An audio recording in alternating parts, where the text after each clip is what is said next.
What if you could turn your portfolio into a machine that pays you month after month?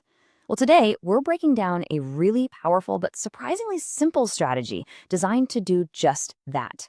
It's called the wheel strategy. Now, a lot of people hear options and they just think gambling, right? But what if you could flip the whole script on how you use them? The goal is actually pretty tangible. We're targeting around a 2% monthly return on the capital you set aside for this. Now, this isn't about hitting some massive home run. It's all about generating consistent, predictable cash flow you can rely on. So looking at our roadmap, we're starting right here in this first quadrant. The first move is to sell something called a cash-secured put. Just think of this as your entry ticket to the wheel. It's how you get that first stream of income flowing. Okay, let's use a real-world example. Say you want to own Apple, but not at its current price. Right now, the stock is trading at $275, but you'd be happy to buy it for $270. That's your target or strike price.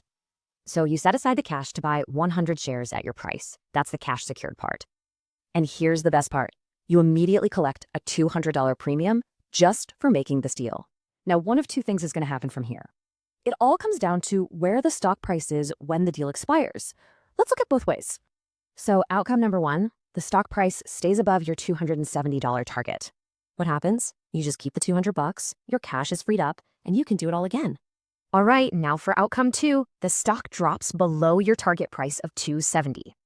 In this case, you buy the shares at the price you wanted, and you still keep that $200 premium. See, the idea is you kind of win either way. So the wheel keeps turning, moving us to the second quadrant.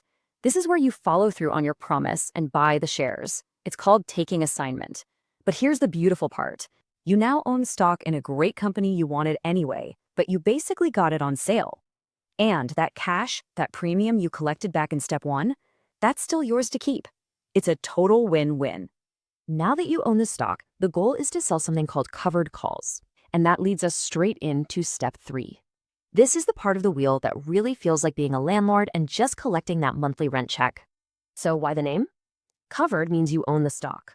Call is just the type of option. Okay, so let's say you own 100 shares of Apple. You bought them for $270 a pop. Now you decide you're happy to sell those shares if they hit $280. That's your target price.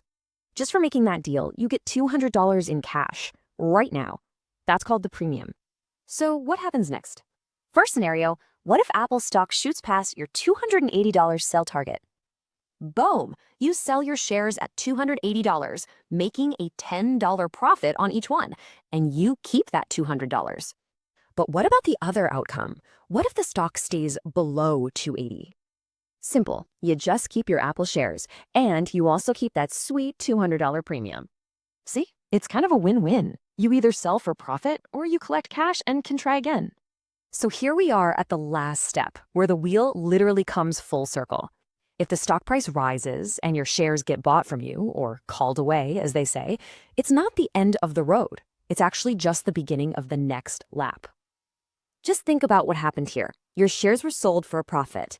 You get to keep that profit, plus you keep all the premium you collected along the way. So now you've got this fresh, bigger pile of cash just sitting there. So what do you do next? You go right back to step one and sell another put. The engine just keeps on turning.